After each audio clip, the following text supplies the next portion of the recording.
दोस्तों आदाब नमस्कार, मैं अजहर शमीम और आप देख रहे हैं देश दुनिया। दोस्तों, मौका कोई भी हो, चाहे 15 अगस्त का मौका हो, उस पर निकालने जाने वाली तिरंगा यात्रा या फिर दुर्गा पूजा, दशहरा या कोई और भी त्यौहार हो या फिर कोई और बहाने से, यहाँ तक कि अब तो खेल कूद पर भी जश्न मनाने के नाम पर जो रैलियाँ निकाली जाती हैं, वो जानबूझकर मुसलमानों के इलाके में ख़ास नमाज के वक्त मस्जिदों के सामने ज़ोर ज़ोर से डीजे के साथ और धार्मिक नारा लगाकर जय श्री राम के नारे के साथ, भगवा ध्वज के साथ निकाली जाती हैं। तो जाहिर सी बात है कि इसका मकसद जश्न मनाना तो कम, एक कौम विशेष को यानी कि मुसलमानों को भड़काना होता है। और ख़ास तौर से ऐसे वक्त में जब वो नमाज इबादत में हों और उस दरमियान अगर किसी मस्जिद के सामने इस तरीके की हरकत की जाए, नारे लगाए जाएं, भड़काऊ नारेबाजी हो, भगवा ध्वज लहराया जाए और जानबूझकर फिर मस्जिदों के सहन में, आंगन में पटाखे फोड़े जाएं, तो वही होना है जो महू में हुआ, इंदौर में हुआ। दोस्तों, मामला ये है कि अभी इंडिया ने न्यूजीलैंड को हराकर चैंपियंस ट्रॉफी जीती। अब इसकी खुशी में जो हमारी भगवा तंजीमों के लड़के हैं, बजरंग दल,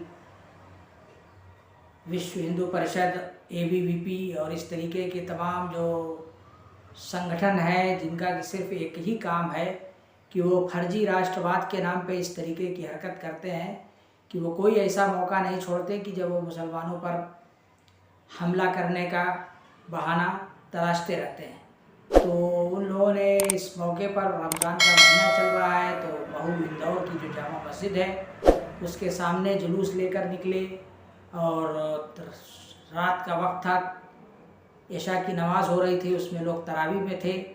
तो तरावी के दरमियान ज़ोर ज़ोर से डीजे बजाने लगे, नारा लगाने लगे और यहाँ तक कि सुतली बम जलाकर मस्जिद के सहन में फेंक दिया। अब इसको लेकर कहा सुनी हुई और कहा सुनी के बाद बात इतनी आगे बढ़ गई कि दोनों तरफ से पथराव शुरू हो गया और आगजनी हो गई और उसमें दोनों पक्ष का लगभग नुकसान हुआ। दर्जनों दुकानें जला दी गई, गाड़ियां जला दी गई। बेचारे जो जिनका कोई मतलब भी नहीं था, उन दुकानदारों का दसियों लाख का सामान जल के नष्ट हो गया। और अब इस पर हम वहाँ के जो मुख्यमंत्री हैं वो भी एक पक्ष का पक्ष ले रहे हैं और कह रहे हैं कि जिन लोगों ने भी पथराव किया है या जो भी किया है उनसे हिसाब चुकता किया जाएगा और लिस्ट बनाई जा रही है, उनके घरों में नोटिस चिपकाने की तैयारी हो रही है। यानी कि अब इसी बहाने से 200-300 मुसलमानों के घर नेस्तनाबूद कर दिए जाएंगे, उनके घरों पर बुलडोज़र चलाने की तैयारी हो रही है। और इससे पहले भी ये हरकत हो चुकी है। आजकल ये एक अच्छा बहाना तलाश लिया गया मुसलमानों के घरों को गिराने का, उनको तबाह करने का, कि पहले अपने संगठन, अपने कैडर्स को उनके मोहल्लों में भेजिए, वहाँ जाके वो हंगामा करें, शोर शराबा करें, दंगा फसाद करें और उसके बाद अगर प्रतिक्रिया में उधर से भी कोई जवाब आता है तो फिर कानून व्यवस्था के नाम पर उनके घरों को बुलडोज कर दीजिए। दोस्तों, इस वक्त भारत में मुसलमानों की जो स्थिति है वो बड़ी ही दयनीय है। उनको सेकंड क्लास सिटीज़न बनाने की कोशिश की जा रही है और उनको हर तरीके से नीचा दिखाने की कोशिश हो रही है।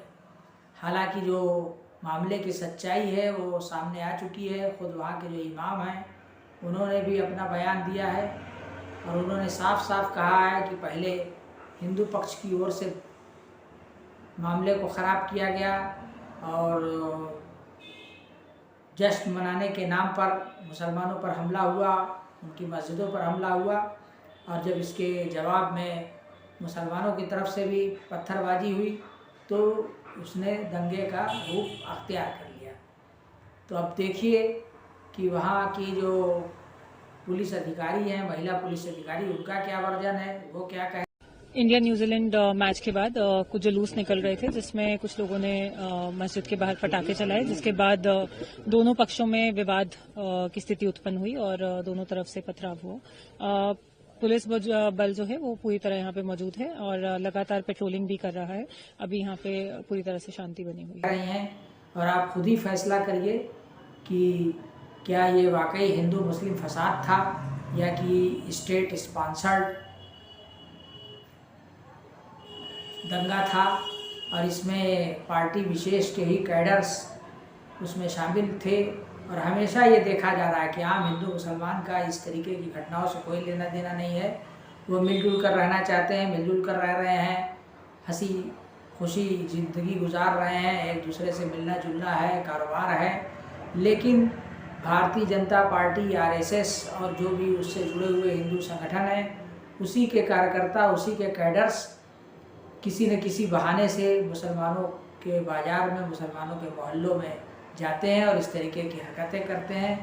मुसलमानों को तबाह करने के लिए उनके कारोबार पर हमला करते हैं, उनके घरों पर हमला करते हैं और उसके बाद ये पूरा एक इकोसिस्टम चालू हो जाता है। आप ट्विटर यानी कि आप एक्स उठाकर देख लीजिए, उसमें तरह तरह की आपको प्रतिक्रिया मिल जाएगी। उसमें दीपक चौरसिया जैसे जो टीवी जर्नलिस्ट हैं उनका ट्वीट आने लगता है। दूरदर्शन के अशोक श्रीवास्तव का जहरीला ट्वीट सामने आता है।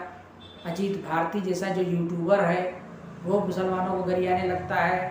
तो ये एक पूरी टीम मुसलमानों को भड़काने और आग लगाने के लिए मैदान में उतर आती है। दोस्तों, मैं अजहर शमीम और आप देख रहे थे दीप देश दुनिया।